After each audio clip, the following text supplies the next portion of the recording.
हम आशा करते हैं कि चिन्मय कृष्ण दास को न्याय मिलेगा।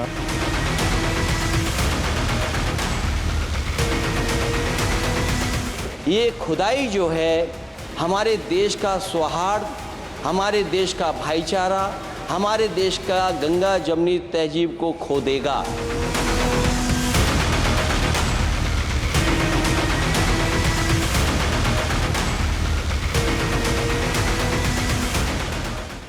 संख्येचा उल्लेख झाला, जनसंख्या कमी होते भटकिंता चिंतेचा विषय आहे। त्याचं कारण हे शास्त्र, लोकसंख्या शास्त्र जे आधुनिक ते असं सांगतं की 2.1 च्या खाली जायला लागलो तर तो समाजच नसतो, पृथ्वीच्या पाठीवर तो राहत नाही। कोणी त्याला मारेल असं नाही, तो काही नसलं संकट तरी तो समाज नष्ट होतो।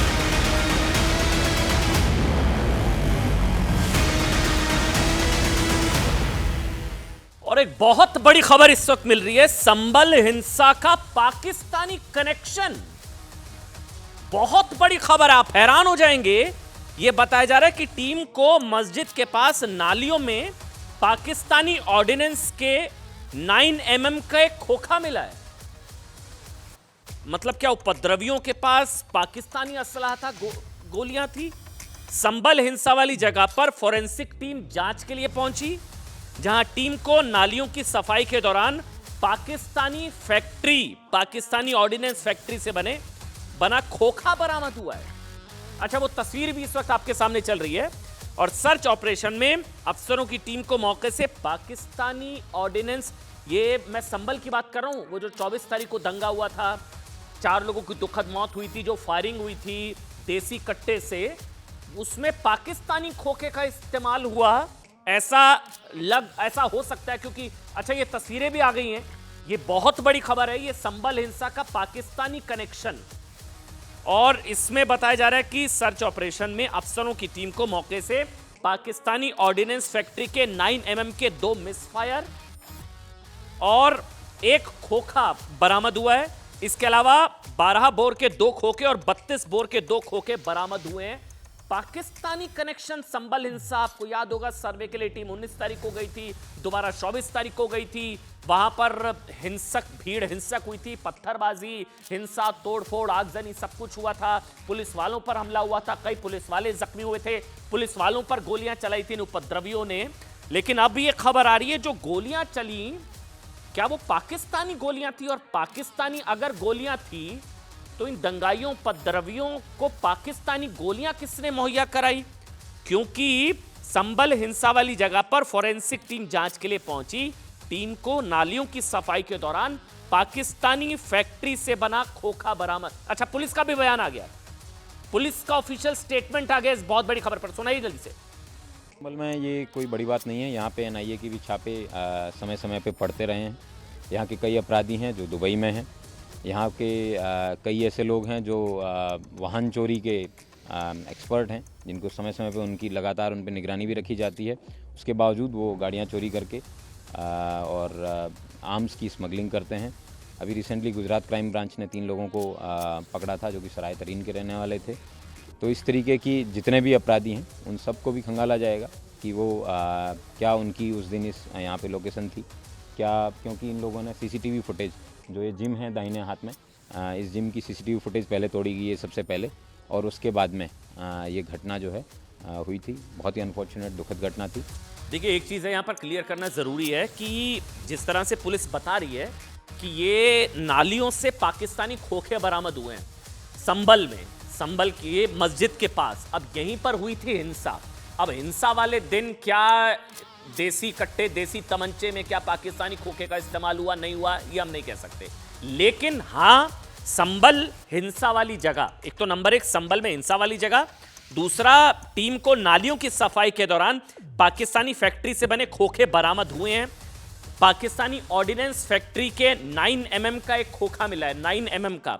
अब ये संभल हिंसा, संभल जो दंगा हुआ था, वो जो फायरिंग हुई थी, क्या उसमें इस्तेमाल हो रहा था? एक मिसफायर भी है इसमें बताया गया, 2 मिसफायर 9 mm के, पाकिस्तानी ऑर्डिनेंस फैक्ट्री के 9 mm के 2 मिसफायर और एक खोखा बरामद हुआ है।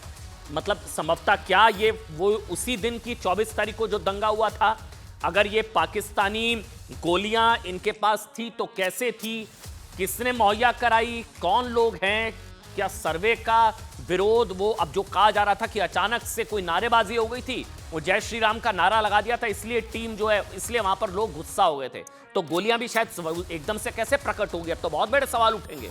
जो लोग कह रहे थे कि जय श्री राम का नारा लगाया था विष्णु शंकर जैन की टीम ने, वो ऐसे निकलते हुए लगाया था, उससे कुछ लोग गुस्सा हो गए थे। तो गुस्से में पाकिस्तानी गोलियां कहां से, अगर ये गोलियां उस दिन चली हैं, क्योंकि ये संबल हिंसा वाली जगह पर फॉरेंसिक टीम जांच के लिए पहुंची, नालियों की सफाई के दौरान पाकिस्तानी फैक्ट्री से बना खोखा बरामद हुआ है। इस बीच अच्छा ये भी बताया जा रहा है बुलडोजर एक्शन भी शुरू हो गया वहां पर। अब एक और बड़ी खबर आ रही है, संबल हिंसा के बाद बुलडोजर एक्शन शुरू हो गया अवैध निर्माण के खिलाफ, क्योंकि कोर्ट का ऑर्डर है, सुप्रीम कोर्ट का। आज संबल के चंदौसी इलाके में ये तस्वीरें आ गई हैं। ये देखिए आप, ये अवैध निर्माण के खिलाफ बुलडोजर की कार्रवाई हुई है और ये कार्रवाई जिला प्रशासन के आदेश पर नगर निगम की टीम ने की है, जिसमें अवैध दुकानों को बुलडोजर से तोड़ दिया गया है। ये आप तस्वीरें देख रहे हैं। दरअसल बुलडोजर कार्रवाई के दौरान बड़ी संख्या में पुलिस के जवान यहां तैनात रहे और उसको लेकर कहा जा रहा है कि जो अवैध निर्माण, संभवतः जो पूरी तरह से अवैध निर्माण है, क्योंकि कोर्ट का ऑर्डर है कि बुलडोजर न्याय जो है वो देश में बिल्कुल अलाउड नहीं है और बुलडोजर जस्टिस की इस देश में कोई जगह नहीं है और होनी भी नहीं चाहिए। लेकिन अवैध निर्माण पर कार्रवाई भी नहीं रुकनी चाहिए, क्योंकि अवैध निर्माण पर कार्रवाई की गई है। ये जो तस्वीर हम आपको दिखा रहे हैं, दरअसल ये क्योंकि संबल में है, अब संबल में बुलडोजर एक्शन जो है वो उसकी तस्वीरें ये, और उसको लेकर क्या कुछ कहा जा रहा है एक बार मैं आपको सुना देता हूं, बयान दिया है।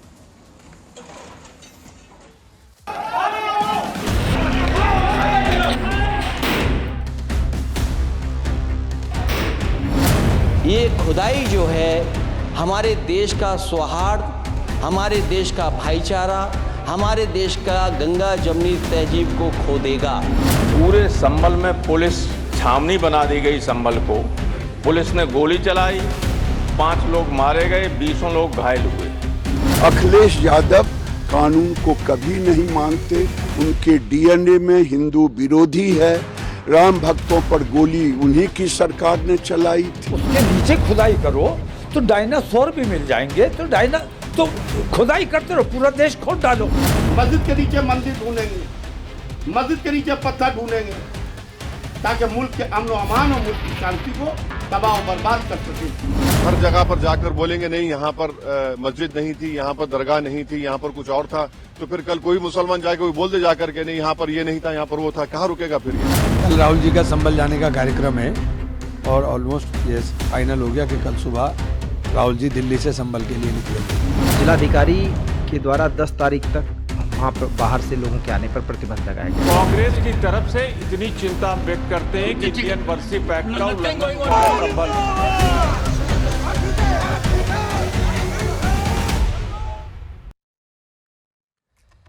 देखिए, संभल में मस्जिद के सर्वे को लेकर विवाद थमा भी नहीं और अब दिल्ली के बड़ी खबर है, जामा मस्जिद के खिलाफ भी सर्वे की मांग उठ गई है साहब। दिल्ली के जामा मस्जिद, हिंदू सेना ने अब भारतीय पुरातत्व सर्वेक्षण यानी कि ASI को चिट्ठी लिख दी है कि दिल्ली के जामा मस्जिद का भी सर्वे हो। हम बार बार सवाल उठा रहे हैं साहब कि ये संबल और कितनी मस्जिदों पर होगा दंगल, या देश में और कितनी जगह संबल बनाने की कोशिश है, क्योंकि अब दिल्ली के जामा मस्जिद की भी सर्वे कराने की मांग कर डाली गई है।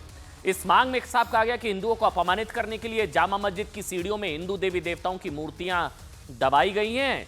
इन मूर्तियों को औरंगजेब के वक्त में जोधपुर और उदयपुर के मंदिरों से तोड़कर दिल्ली भेजा गया। दिल्ली जामा मस्जिद की सीढ़ियों में हिंदू देवी देवताओं की मूर्तियां हैं, सर्वे होना चाहिए दिल्ली जामा मस्जिद।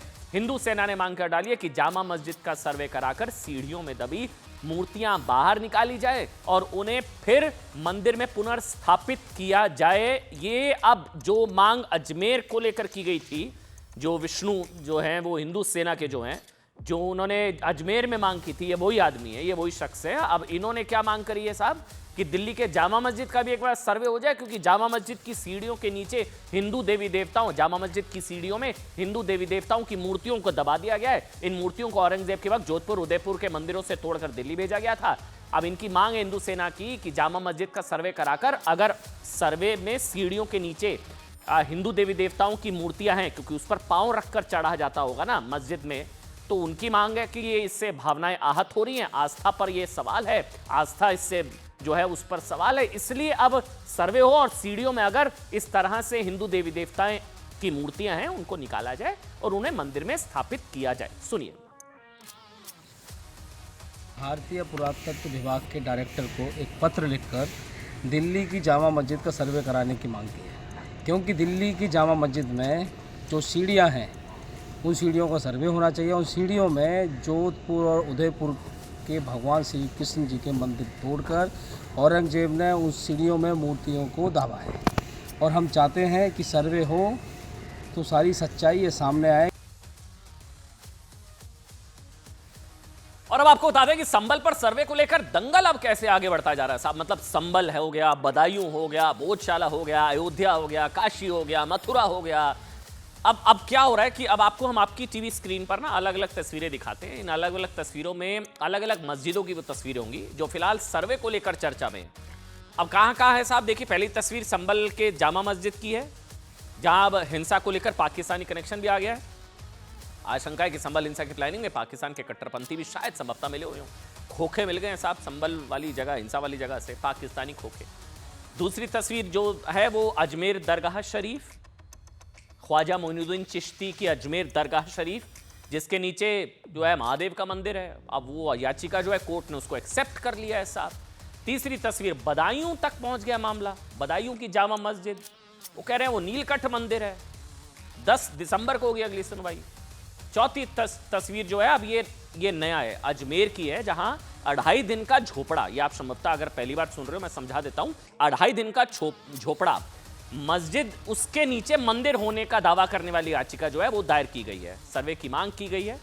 और संबल हुई में हिंसा को लेकर संसद से लेकर सड़क तक संग्राम छिड़ा हुआ है। विपक्षी दल लगातार संबल जाने को लेकर अड़े हुए हैं। कहा जा रहा है राहुल गांधी जाने वाले हैं साहब, कल राहुल गांधी कल जाने वाले हैं, प्रियंका वाड्रा संभवतः साथ जाएंगी, जाने दिया जाएगा नहीं दिया जाएगा पता नहीं, प्रशासन मना कर चुका है, हाथ जोड़कर विनती कर रहा है साहब प्रशासन की शांति है, शांति बनाए रखने में सहयोग करें, मदद करें। पुलिस कह रही है शांति लौट रही है, सब कुछ शांत है, अशांत ना करें, परेशान ना करें, सहयोग करें।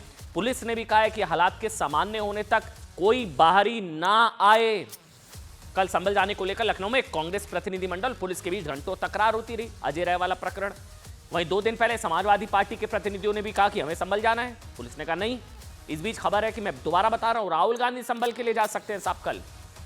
संभल के डीएम ने गाजियाबाद, गौतम बुद्ध नगर के पुलिस कमिश्नर के साथ ही अमरोहा, बुलंदशहर के एसपी को चिट्ठी लिखकर राहुल गांधी को कह दिया नहीं अलाउ किया जाएगा, संभल अभी नहीं जाना साहब, बहुत सेंसिटिव है सिचुएशन, बहुत सेंसिटिव है, ये पॉलिटिकल टूरिज्म आगे भी हो जाएगा। और जाके क्या मतलब, अभी तो वहां पर सिचुएशन सेंसिटिव है, शांति है। कांग्रेस ने कहा साहब कि राहुल गांधी कल किसी भी हाल में संभल पहुंचेंगे। सुनिए। देखिए, कल राहुल जी का संभल जाने का कार्यक्रम है और ऑलमोस्ट ये फाइनल हो गया कि कल सुबह राहुल जी दिल्ली से संभल के लिए निकलेंगे और संभल में जाकर के पीड़ितों के साथ मुलाकात करेंगे। अभी यही कार्यक्रम आया है। जिलाधिकारी के द्वारा 10 तारीख तक वहाँ पर बाहर से लोगों के आने पर प्रतिबंध लगाया गया।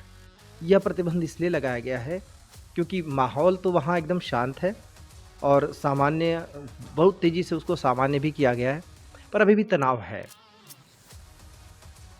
हालांकि हमने इमरान मसूद को सुना, वो पीड़ितों से मुलाकात करेंगे राहुल गांधी, क्योंकि पीड़ित तो पुलिस का भी पक्ष है, पुलिस वालों को भी गोली लगी, पैर में चोट आई है, 15 से 20 पुलिस वाले जख्मी हो गए। तो क्या राहुल गांधी पीड़ित पक्ष मतलब क्या संभवतः पुलिस वालों से भी मुलाकात करेंगे, ये देखना होगा अगर उनको जाने दिया जाता है तो। वहीं संभल को लेकर संसद के दोनों सदनों में हंगामा हो गया साहब। लोकसभा में अखिलेश यादव ने संभल हिंसा को लेकर सरकार पर आरोप लगाया कि ये सरकार की साजिश से दंगा हुआ, जबकि राज्यसभा में समाजवादी पार्टी कांग्रेस ने संभल हिंसा और सर्वे का मुद्दा उठाया।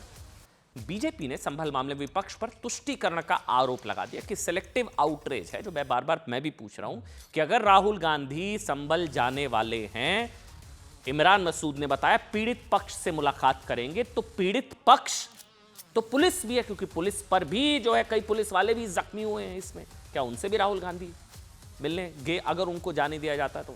फिलहाल सुनिए आप संसद में आज क्या हुआ। संभल जो इसलिए जाना जाता था कि भाईचारे के साथ वहाँ रहते हैं लोग, वहाँ अभी से नहीं, सदियों पुराना भाईचारा हजारों साल से इसी तरह रहते आए हैं। लेकिन अचानक ये जो घटना हुई है, ये सोची समझी रणनीति के तहत वेल प्लान्ड हुआ है और वहाँ के भाईचारे को गोली मारने का काम हुआ है। भारतीय जनता पार्टी और उनके सहयोगी और समर्थक, शुभचिंतक बार बार खुदाई की जो बात कर रहे हैं अध्यक्ष महोदय, ये खुदाई जो है हमारे देश का सौहार्द, हमारे देश का भाईचारा, हमारे देश का गंगा जमनी तहजीब को खो देगा। ये इंडियन वर्सी pact, nothing will go on record. Pramod ji, nothing will go on record. Sir Sambhal पे nothing. Number one, it will not go on record for a good reason. मेरे notice I cannot be party to deviation from rules. Sir, I cannot. If a particular member has raised first in point of time an issue in 0 hour, there may be several members raising it. They can associate. Congress की तरफ से इतनी चिंता हम व्यक्त करते हैं कि इंडियन वर्सी पैक्ट का उल्लंघन हुआ है संभल। अखिलेश यादव ने कानून की धज्जियां उड़ाई, कोर्ट पर प्रश्न चिन्ह लगाए। अखिलेश यादव कानून को कभी नहीं मानते, उनके डीएनए में हिंदू विरोधी है। राम भक्तों पर गोली उन्हीं की सरकार ने चलाई थी, इसलिए वो मुस्लिम वोट के लिए कुछ भी कर सकते हैं। समाजवादी पार्टी और कांग्रेस पार्टी में तुष्टीकरण की दौड़ लगी हुई है। कौन कितना ज्यादा तुष्टीकरण का खेल खेल सकता है, इसके लिए दोनों अपने अपने प्रयास कर रहे हैं। कभी नाटक होता है समाजवादी पार्टी का कि जाएंगे, जानते हुए कि 144 है और एक दिन के बाद एक भी घटना नहीं घटी है, लेकिन जाएंगे, टेलीविजन पे आएगा। उधर सर्वे की मांग हो रही है, उधर सियासी दलों के साथ ही मुस्लिम धर्मगुरु एकजुट हो गए साहब। कोई ऐसे दावों को खारिज कर रहा है तो कोई ऐसे आदेश देने वाले जजों पर ही कार्रवाई की मांग कर रहा है। आपने देखा था समाजवादी पार्टी के सीनियर लीडर रामगोपाल यादव जी ने आरोप लगाया था कि ऐसे जज जो है देश में आग लगाना चाह रहे हैं। इस बीच बदायूं की जामा मस्जिद मामले में आज की सुनवाई 10 दिसंबर तक टल गई है। हिंदू पक्ष ने साल 2022 में जामा मस्जिद के नीलकंठ मंदिर होने का दावा किया था और मंदिर के सर्वे की मांग की थी।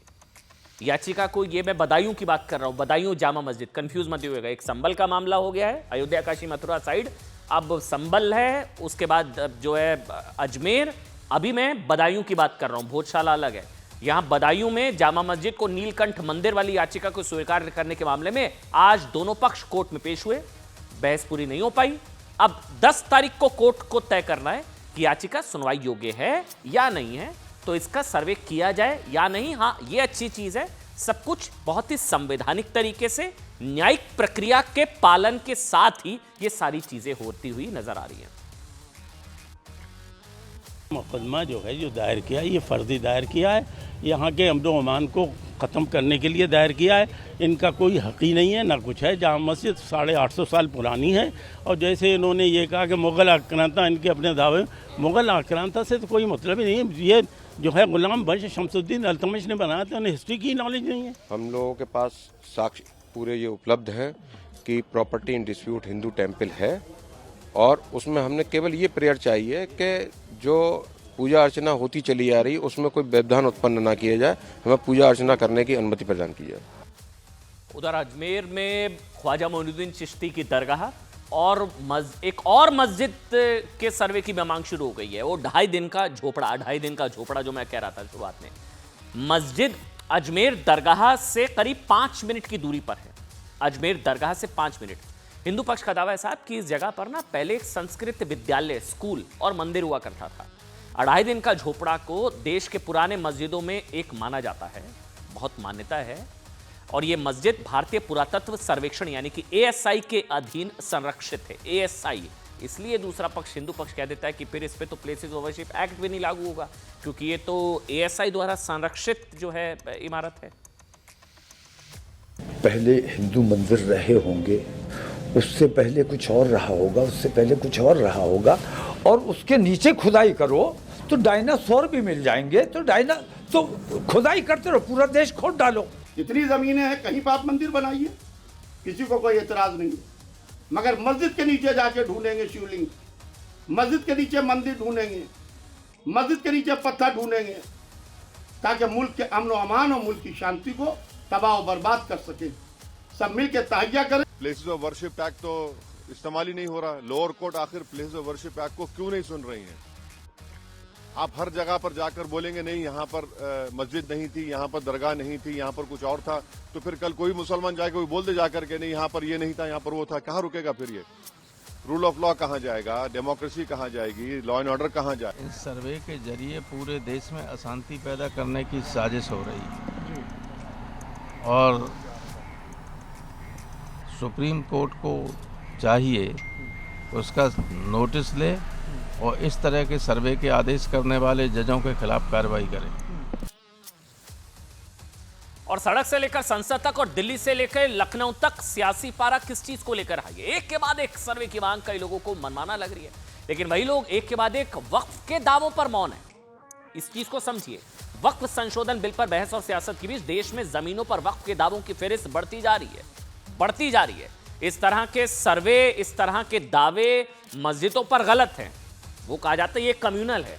लेकिन वक्फ अगर इस तरह से जमीनों पर दावा कर रहा है वो सही हो जाता है, वो सेकुलर हो जाता है। यूपी में ही पिछले करीब 15 दिनों में 2 ऐसे मामले आ चुके हैं, जिसमें सबसे ताजा मामला वाराणसी की यूपी कॉलेज का है, जहां वक्फ ने कह दिया हमारी जमीन है। जबरदस्त हंगामा हुआ। यहां कॉलेज कैंपस की मजार में आज बड़ी संख्या में लोग पहुंच गए, हनुमान चालीसा का पाठ शुरू कर दिया। मौके पर पहुंची पुलिस ने उनको रोकने की कोशिश की, भीड़ नहीं मानी। वाराणसी के कई थानों की फोर्स को बुलाना पड़ा। हनुमान चालीसा का पाठ करने पड़ी भीड़ ने शामिल कई लोगों को हिरासत में वहां पर ले लिया गया। सुनाते हैं और दिखाते हैं आपको। आज हम लोग भारी संख्या में हनुमान चालीसा का पाठ किए हैं, क्योंकि फ्राइडे को उन लोगों ने शक्ति प्रदर्शन किया था। आज हम लोगों ने राजर्षि मानस पुत्रों ने ये बताया है कि वो यदि 500 आएंगे तो हम 5000 की संख्या में आएंगे। पूर्णतया निराधार है, उसका कोई लीगल जो है वैल्यू मेरे समझ से नहीं है कि उन्होंने नोटिस दिया, हमने जवाब दिया, उसके बाद कोई पत्र व्यवहार यहाँ से हमारे तरफ से नहीं हुआ है। उसके बाद हमने इलेक्ट्रिसिटी कनेक्शन भी कटवा दिया इनका और निर्माण सामग्री भी हटवा दिया था। तो जो है इनके पास कोई दस्तावेज, मुझे जहाँ तक जानकारी है कि मस्जिद कमेटी के पास कोई दस्तावेज नहीं है, और जो है अगर है तो वो अपना प्रशासन से बात कर सकते हैं। जहाँ तक मुझे जानकारी है कि मेरे पास जो जितनी खतौनी है उसमें कहीं मस्जिद का नाम तो दर्ज नहीं है।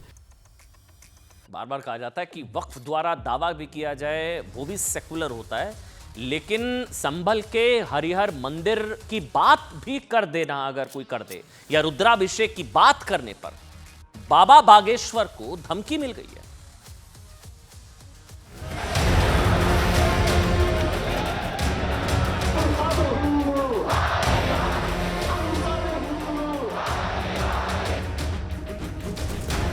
हमने कहा ठटरी के बरे, हम हिंदू मुसलमान नहीं करते, हम तो केवल हिंदू हिंदू करते हैं।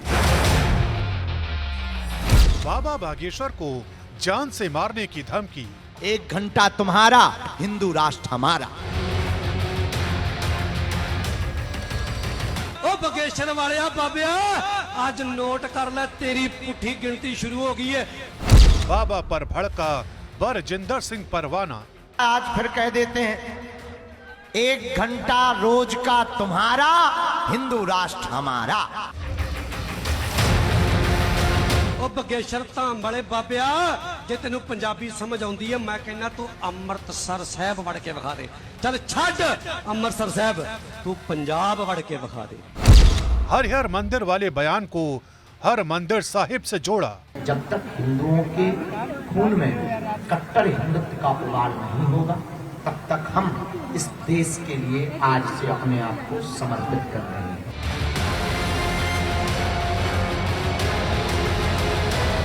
कट्टरपंथी बोला, इंदिरा को नहीं छोड़ा, अब बाबा की उल्टी गिनती। इस देश में हिंदू एक होगा, हमको 100 करोड़ हिंदुओं में 1 करोड़ कट्टर हिंदू चाहिए, जो अपनी संस्कृति, अपनी विरासत को बचा करके रखें। एक गल याद रखी, इत्थे ते तुहाडी इंदिरा मां नूं असीं गड्डी चाढ़िया, ओनू नहीं पैर पाण दिता अंदर, ओ इत्थे ते लखां दी फौज आ गई। एक तरफ बाबा बागेश्वर की हिंदू एकता यात्रा में लोगों का जन सैलाब उमड़ रहा है,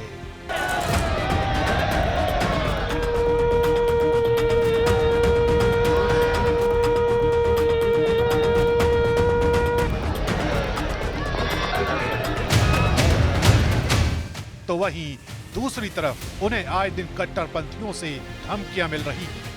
बाबा बागेश्वर को एक बार फिर जान से मारने की धमकी दी गई है। पंजाब के कट्टरपंथी नेता बरजिंदर सिंह परवाना ने बाबा बागेश्वर को धमकी का ये वीडियो सोशल मीडिया पर वायरल है, जिसमें बरजिंदर सिंह परवाना खुलेआम मंच से बाबा बागेश्वर को धमकी देता दिखाई दे रहा है। वो कहता है कि हमने इंदिरा गांधी को नहीं छोड़ा, जिनकी सुरक्षा में लाखों की फौज तैनात थी, उन्हें गोलियों से भून दिया। अब बाबा तुम्हारी उल्टी गिनती शुरू हो गई है। ये कट्टरपंथी बाबा बागेश्वर को पंजाब में घुसकर दिखाने की चुनौती देता है। अब सुनिए कैसे ये बेखौफ होकर कट्टरपंथी बरजिंदर सिंह परवाना बाबा बागेश्वर के खिलाफ बयानबाजी करता है। एक गल याद रखी, इत्थे ते तुहाडी इंदिरा मां नूं असीं गड्डी चाढ़िया, ओनू नहीं पैर पाण दिता अंदर। वो इत्थे ते लखां दी फौज आ गई, वो असीं ते ओनू गोलियां नाल भुन भुन मारिया। वो इत्थे ते बिनता बुज्जड़ असीं चंडीगढ़ जाके बंब दे नाल ठोकिया। ओ बागेश्वर वालिया बाबिया, आज नोट कर ले, तेरी पुठी गिनती शुरू हो गई है। बाबा बागेश्वर को जान से मारने की धमकी देने वाला बरजिंदर सिंह परवाना कट्टर खालिस्तानी समर्थक है। साल 2007 में वो सिंगापुर आया था और करीब 17 महीने वहां रहने के बाद भारत आकर धार्मिक संगठन बनाकर सिख धर्म का प्रचार करने लगा। साल 2022 में पटियाला हिंसा के दौरान भी वो चर्चा में आया था और पुलिस ने इसे हिंसा का मास्टरमाइंड बताते हुए गिरफ्तार किया था। परवाना के खिलाफ हत्या की कोशिश, लड़ाई झगड़े, धमकी देने और आर्म्स एक्ट के तहत कई केस दर्ज हैं। इसके अलावा 2021 में वो किसान आंदोलन में भी सक्रिय रह चुका है। बाबा बागेश्वर को धमकी देने के बाद बरजिंदर सिंह परवाना के खिलाफ अलग अलग शहरों में विरोध प्रदर्शन शुरू हो गए हैं। पंजाब के लुधियाना में बाबा बागेश्वर के समर्थकों और शिवसेना के नेताओं ने विरोध प्रदर्शन किया। हिंदू संगठनों ने बरजिंदर सिंह परवाना के खिलाफ लुधियाना के पुलिस कमिश्नर को शिकायत दी और सख्त कार्रवाई की मांग की। हम सब हिंदू, जात पात की करो लड़ाई, हम सब हिंदू। तो वहीं एंटी टेररिस्ट फ्रंट के प्रमुख वीरेश सांडेले ने भी बरजिंदर सिंह परवाना के खिलाफ पंजाब हरियाणा के डीजीपी को शिकायत दी। उन्होंने बरजिंदर सिंह परवाना पर हिंदू भाईचारे को तोड़ने का आरोप लगाया और तुरंत गिरफ्तारी की मांग की।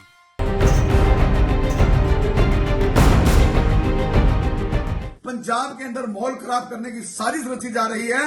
बरजिंदर परवाना को एफआईआर दर्ज करके इस खालिस्तानी को गिरफ्तार ना किया तो 48 घंटे के बाद मैं सड़कों पर उतरूंगा, मैं सड़कों पर उतरकर जवाब दूंगा। अगर पुलिस ने एफआईआर दर्ज ना की तो ये संदेश मेरे पूरे समाज में जाएगा कि पुलिस जो है वो खालिस्तानी मूवमेंट को हवा देने का काम कर रही है, वो जरनैल सिंह भिंडरावाला को हवा देने का काम कर रही है। ये पूरा विवाद बाबा बागेश्वर के उस बयान को लेकर है जो उन्होंने संभल के हरिहर मंदिर को लेकर दिया था। एक कार्यक्रम के दौरान बाबा बागेश्वर ने कहा था कि जैसे अयोध्या में भगवान राम की प्राण प्रतिष्ठा हुई, काशी में नंदी निकल आए, संभल के हरिहर मंदिर में भी रुद्राभिषेक हो जाना चाहिए। लेकिन बाबा के हरिहर मंदिर वाले बयान को कट्टरपंथी बरजिंदर सिंह परवाना ने अमृतसर के गोल्डन टेम्पल यानी हरि मंदिर साहिब से जोड़ दिया, जिसके बाद कुछ सिख संगठनों ने इसका विरोध जताया। हालांकि इसको लेकर अब निहंग हरजीत सिंह रसूलपुर ने बाबा बागेश्वर से मुलाकात करके एक वीडियो जारी किया है, जिसमें बाबा बागेश्वर के खिलाफ दुष्प्रचार वाली साजिश का खुलासा किया गया है। गुरु नानक साहब ਦੇ ਤਾਂ ਗੁਣ ਗਾਉਂਦੇ ਨੇ, ਸੋ ਇਹ ਅੱਜ ਉਹਨਾਂ ਲੋਕਾਂ ਨੂੰ ਅਸੀਂ ਜਵਾਬ ਦੇ ਰਹੇ ਹਾਂ ਕਿ ਪੰਜਾਬ ਦੇ ਲੋਕਾਂ ਦਾ ਮਾਹੌਲ ਨਾ ਖਰਾਬ ਕਰੀਏ, ਲੋਕਾਂ ਨੂੰ ਆਪਸ ਵਿੱਚ ਲੜਾਈਏ ਨਾ। ਸਿੱਖ ਅਤੇ ਸਨਾਤਨ ਦਾ ਜੋ ਰਿਸ਼ਤਾ ਹੈ ਇਹ ਨੋ ਮਾਸ ਦਾ ਰਿਸ਼ਤਾ ਹੈ, ਸਾਡਾ ਇੱਕ ਹੀ ਖੂਨ ਹੈ, ਕੋਈ ਫਰਕ ਨਹੀਂ ਹੈਗਾ, ਮਾਨਾ ਇੱਕ ਹੀ ਹੈ, ਸਾਨੂੰ ਕੋਈ ਨਹੀਂ ਤੋੜ ਸਕਦਾ। ਜਿੰਨੀਆਂ ਮਰਜ਼ੀ ਚਾਲਾਂ ਚਾਲੋ, ਸਾਡੇ ਦੇਸ਼ ਦੇ ਪ੍ਰਧਾਨ ਮੰਤਰੀ ਨੂੰ ਬਦਨਾਮ ਕਰ ਲਿਆ, ਕੈਨੇਡਾ ਦੇ ਵਿੱਚ ਮੰਦਰਾਂ ਨੂੰ ਤੁਸੀਂ ਬਦਨਾਮ ਕਰ ਲਿਆ, ਕੁਛ ਕਰ ਲੋ, ਪੰਜਾਬ ਦੇ ਲੋਕ ਇੱਕ ਹੈ, ਅਸੀਂ ਇੱਕ ਹੈ ਤੇ ਅਸੀਂ ਇੱਕ ਹੀ ਰਹਾਂਗੇ।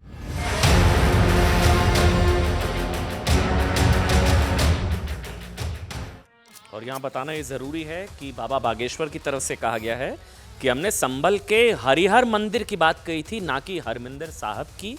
हरमिंदर साहब हमारे आदर्श हैं, उनके प्रति हमारी श्रद्धा है और वो तो हिंदू एकता के लिए निकले हैं। हरिहर मंदिर की बात की थी, हरमंदिर साहिब की बात नहीं की थी। हरमंदिर साहिब में सबकी आस्था है, इस बात का जिक्र बाबा बागेश्वर ने भी किया।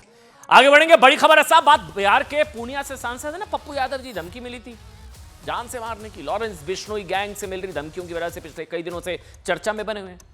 पप्पू यादव को मिल रही धमकी मामले में बिहार पुलिस ने चौंकाने वाला दावा कर दिया। पूर्णिया के एसपी ने दावा किया साहब कि पप्पू यादव के लोगों ने ही वीडियो बनाकर धमकी दी थी ताकि पप्पू यादव की सुरक्षा बढ़वाई जा सके। दोबारा से सुनिए, आप हैरान हो जाएंगे, मैं भी हो रहा हूं। यह हैरान कर देने वाली खबर। पुलिस का दावा है कि यह नौटंकी थी, ड्रामा था। पप्पू यादव के लोगों ने वीडियो बनाकर धमकी दी ताकि पप्पू यादव की सुरक्षा बढ़वाई जा सके। एसपी ने पुलिस ने यह भी दावा किया कि वीडियो बनाने वालों को पैसे का लालच भी दिया गया था। सुनिए। ये संभवतः उनकी पुरानी पार्टी में भी ज्वाइन किया गया था, जो जा पार्टी था। इसमें कुछ दिन जो इनके द्वारा बताया गया है, इसकी अभी तक पुष्टि नहीं हुई है, हम लोग अब तक इस जांच में रखे हुए हैं। इनके द्वारा बताया गया कि जो माननीय सांसद महोदय हैं, उनके सहयोगियों के द्वारा इनसे कांटेक्ट किया गया और इनको बताया गया कि सांसद महोदय की सुरक्षा बढ़ाने के लिए आवश्यक है कि इस तरह की कोई धमकी का किया जाए और इनको तैयार कराया गया है। इसमें इनको दिया गया कि क्या बोलना है उसमें, और इनको पैसे का लालच दिया गया और दिया गया कि भविष्य में इनको नेता भी बनाया जाएगा। इसमें देखिए, अगर पुलिस का ये दावा सही है तो कभी कभी होता ये है कि वाकई इस तरह की धमकियों को गंभीरता से लेना लोग बंद कर देते हैं। पप्पू यादव ने इस पूरे मामले में बिहार पुलिस और मुख्यमंत्री नीतीश कुमार से वो नाराज हो गए हैं। पप्पू यादव ने सोशल मीडिया पर लिखा है साहब कि माननीय नीतीश कुमार, आपकी पुलिस मानसिक रूप से बीमार हो गई है। मुझे 26 लोगों ने अब तक जान से मारने की धमकी दी। मलेशिया, पाकिस्तान, नेपाल से धमकी मिली है, उस पर अब तक कार्रवाई क्यों नहीं हुई? अगर किसी ने पैसा देकर धमकी दिलाई है तो पुलिस उसके नाम का खुलासा कर गिरफ्तार करे। पुलिस किसी के इशारे पर मेरी सुरक्षा से खेल रही है। सुनिए। अब जाहिर है कि पुलिस ने जो जांच रिपोर्ट की है उसमें सच्चाई क्या है, जो सच्चाई है उस पर कार्रवाई होनी चाहिए और मैं समझता हूं कि पुलिस कार्रवाई करेगी। यकीनन है कि जान की धमकी भी एक गंभीर मसला है, लेकिन अगर इस तरह से कोई गलत उपयोग कर रहा है किसी के नाम के हवाले से तो ये भी जांच का विषय है। चलिए, अब आपको आज की एक और बहुत बड़ी खबर बताएंगे। पंजाब के पूर्व डिप्टी सीएम और शिरोमणि अकाली दल के नेता, सीनियर लीडर सुखबीर सिंह बादल, ये जो आप देख रहे हैं ये सुखबीर सिंह बादल जी हैं। आज श्री हरमिंदर साहब में गले में तख्ती टांगे हुए, पहरेदारी करते हुए, बर्तन धोते हुए, जूते साफ करते हुए दिखाई दिए। क्यों? कहानी सुनिएगा। उनके साथी नेताओं को टॉयलेट साफ करते हुए देखा गया। दरअसल अकाली दल के नेता सुखबीर सिंह बादल, ये जो गले पे तख्ती है सुखबीर सिंह बादल जी है। ये सुखबीर सिंह बादल और उनकी सरकार में मंत्री रहे कई लोगों को सिखों की सर्वोच्च धार्मिक संस्था श्री अकाल तख्त ने एक सजा सुनाई थी, धार्मिक सजा, और इसी सजा का पालन करने के लिए सुखबीर सिंह बादल जी समेत कई दोषी नेताओं के गले में तख्तियां डाली गईं। ये तख्तियां टांगकर श्री हरमिंदर साहब पहुंचे नेताओं ने धार्मिक सजा का पालन किया। श्री अकाल तख्त की ओर से दोषी घोषित इन नेताओं में सुखबीर सिंह बादल के अलावा पूर्व मंत्री मजीठिया, बिक्रमजीत सिंह मजीठिया आप सभी जानते हैं, और पूर्व सांसद सुखबीर सिंह ढींढसा के अलावा अकाली दल से जुड़े कई बड़े नेता शामिल थे। श्री अकाल तख्त ने इन सभी नेताओं को सजा सुनाते हुए कहा था कि सुखबीर सिंह बादल दोपहर 12 बजे से 1 बजे तक गोल्डन टेंपल स्वर्ण मंदिर में शौचालय साफ करेंगे। शौचालय साफ करने के बाद स्नान करेंगे, लंगर चलाएंगे। लंगर की सेवा करने के बाद सुखबीर सिंह बादल को 1 घंटा बर्तन साफ करने के निर्देश दिए गए थे अकाल तख्त की तरफ से। इसके बाद उन्हें 1 घंटे तक गुरबाणी सुनने का आदेश दिया गया था। इसके अलावा उन्हें जूते साफ करने को भी कहा गया था, वो भी एक तरह की सेवा होती है। श्री अकाल तख्त ने यह भी कहा था कि सजा शुरू होने से पहले उनके गले में तख्ती डाली जाएगी। गले में तख्ती, ये तख्ती उन्हें तनखैया यानी कि धार्मिक दुराचार का दोषी पाए जाने को लेकर है। क्या धार्मिक दुराचार मैं आपको बताऊंगा। इस तख्ती में परमात्मा को संबोधित करते हुए लिखा था कि हे वाहेगुरु, हम अपराधी हैं, तुम बख्शने वाले हो, और हर पापी की परमात्मा की शरण में आ जाने पर, हर पापी परमात्मा की शरण में आ जाने पर पवित्र हो जाता है। ये तख्ती पर था। हालांकि सुखबीर सिंह बादल के पैर में प्लास्टर होने की वजह से उन्हें सजा में रियायत मिली, छूट मिली। शौचालय साफ करने की बजाय उन्हें हरमिंदर साहब के गेट पर 2 दिन तक हाथ में बर्छा लेकर गेट पर पहरेदारी करने की सजा मिली। अब आप सुनिए ये क्यों हुआ। पंजाब के पूर्व डिप्टी सीएम, पूर्व उप मुख्यमंत्री सुखबीर सिंह बादल को श्री अकाल तख्त ने सजा सुनाई तो क्यों सुनाई। सजा क्या दी मैंने आपको बता दिया, लेकिन क्यों। उनके खिलाफ सबसे बड़ा आरोप डेरा सच्चा सौदा के प्रमुख गुरमीत राम रहीम के खिलाफ शिकायत वापस लेने का था। गुरमीत राम रहीम, डेरा सच्चा सौदा। 2007 में गुरमीत राम रहीम ने गुरु गोविंद सिंह जी की वेशभूषा में अमृत चखने का स्वांग रचा था और इससे सिखों की भावनाएं आहत हुई थी। मैं दोबारा से रिपीट करूंगा। गुरमीत राम रहीम ने 2007 में गुरु गोविंद सिंह जी की वेशभूषा में अमृत चखने का स्वांग रचा था। इससे सिखों की भावनाएं आहत हुई थी।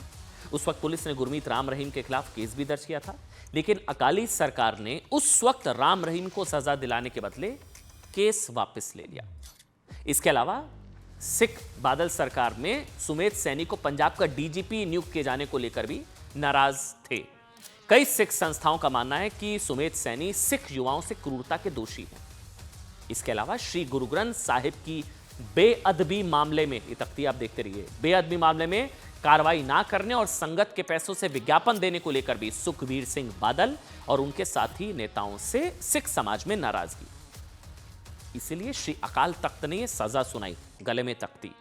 इसके अलावा श्री अकाल तख्त ने पंजाब के पूर्व मुख्यमंत्री दिवंगत प्रकाश सिंह बादल जी को दिया गया फख्र-ए-कौम सम्मान वापस लेने का ऐलान किया। प्रकाश सिंह बादल जी को जो सम्मान दिया गया था, फख्र-ए-कौम सम्मान, वापस लेने का ऐलान किया। यह सम्मान सिख धर्म की सेवा करने वाले लोगों को दिया जाता है और यह सम्मान वापस लेने का फैसला इसलिए किया गया कि राम रहीम का केस वापस लेने से लेकर श्री गुरु ग्रंथ साहिब बेअदबी केस में कार्रवाई ना करने समेत कई ऐसे फैसले हैं जिससे सिखों के हितों को नुकसान हुआ। इन गलतियों को लेकर सुखबीर सिंह बादल बिना शर्त माफी मांग चुके हैं, कह चुके हैं कि वो गुरु के विनम्र सेवक हैं और गुरु ग्रंथ साहिब के साथ श्री अकाल तख्त के प्रति पूर्ण रूप से समर्पित हैं। सुखदेव सिंह ढींढसा ने भी कहा है कि उनके लिए श्री अकाल तख्त का आदेश सर्वशक्तिमान का आदेश है। सवाल ये कि अब इसको लेकर एक बहस भी समाज में नई तरह की है। मतलब हिंदू धर्म में ऐसी संस्थाओं के ना होने की वजह से हिंदू धर्म के कुछ नेताओं को सनातन धर्म को लेकर जिस तरह की अपमानजनक या आपत्तिजनक टिप्पणियां की जाती हैं, हिंदुत्व को मारने काटने का, ये सारी चीजें होती हैं, उसको लेकर भी अलग से बहस जो है वो छिड़ चुकी है। सेवा जो हुक्म हुआ है उनका, वो तो मेरे लिए हुक्म है, परमात्मा का हुक्म ही है जो काल तक से हुआ है। आज क्या सेवा कर रहे हैं आप?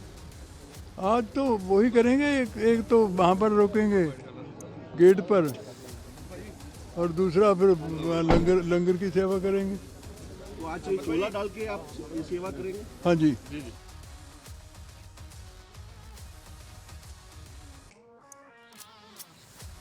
आगे बढ़ेंगे। आज की एक और बड़ी खबर, मोहन भागवत का बयान। भारत इस समय सबसे बड़ी युवा आबादी वाला देश है, इसलिए आने वाले समय में भारत में बहुत बड़ी एजेड पॉपुलेशन होगी और भागवत का बयान भी इसी तथ्य की तरफ इशारा करता है जो उनकी तरफ से बयान दिया गया था कि जो प्रजनन दर है, जनसंख्या वृद्धि दर 2.1 से नीचे जा रही है, इसलिए 2 बच्चे से ज्यादा 3 बच्चे करने चाहिए हिंदुओं को। उनके इस बयान को लेकर देश में राजनीति शुरू हो गई है।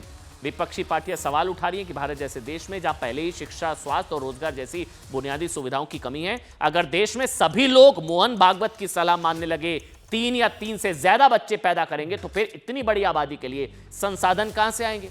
तो वहीं जो लोग भागवत के बयान का समर्थन कर रहे हैं, उनका कहना है साहब मोहन भागवत ने यह बयान वैश्विक परिदृश्य को देखते हुए दिया। दुनिया के कई देशों को प्रजनन दर कम होने की वजह से किस तरह की समस्याओं का सामना करना पड़ा, उसकी तरफ उन्होंने लोगों का ध्यान आकर्षित किया है। सुनिए। मोहन भागवत जी को बोलना चाहिए कि जैसा यहाँ पर लाडली बहना का स्कीम में कितना 1500 रुपए दे रहे ना, तो आप एक स्कीम निकाल लो कि जो इतने बच्चे पैदा करेंगे उसके अकाउंट में हम लोग 2000 डालेंगे, कितना डालेंगे, क्या डालेंगे वो डिसाइड कर लो। How many children does Mr. Bhagwat have? Has he ever raised children to understand the difficulty as a mother when they have children? मेरा मानना है कि राष्ट्रीय स्वयं सेवक संघ एक राष्ट्र प्रेमी संस्था है और वो जब भी कुछ सोचते हैं, जब हमारे आरएसएस प्रमुख जी जब कुछ बात करते हैं तो उसका राष्ट्र के हित में कुछ संदर्भ होता है। मैं समझता हूँ इन बातों को उसी संदर्भ में समझने की आवश्यकता है। मोहन भागवत कह रहे हैं कि 3 बच्चे होने चाहिए। उन्होंने कुछ आंकड़ा भी बताया है कि आखिर क्यों जरूरी है, किस रूप में लेते हैं आप इसको? पहले तो उनको शादी करना चाहिए, कम से कम वो बच्चा पैदा कर लें। आरएसएस के लोगों को सलाह दें, कहाँ से कहाँ ही रसतल में देश को ले जाना चाहते हैं।